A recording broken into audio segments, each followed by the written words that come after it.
আপনার muscle pen হচ্ছে, কিন্তু আপনি বুঝতে পারছেন না যে মাসেল পেনের জন্য কখন আইস দেবেন আর কখন হট কম্প্রেস দেবেন।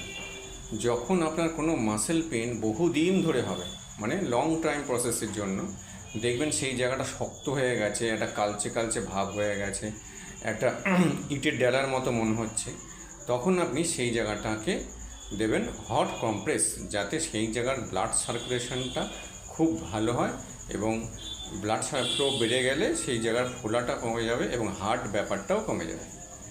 তখন আমাদের সেই পেনটাও কমে যাবে। আর যখন আপনি দেখবেন আপনার মাসেলে ফোলা নেই, স্টিফনেস নেই, কিন্তু একটা আচমকা একটা খটকা পেন আছে, সেইখানে আপনি যেখানে হট করে লেগে গেছে পেন হচ্ছে, বা কোনো ট্রমাটিক ইনজুরি হয়েছে বা হট করে খেলতে গিয়ে পড়ে গেছেন, সেখানে আপনি আইস অবশ্যই দেবেন।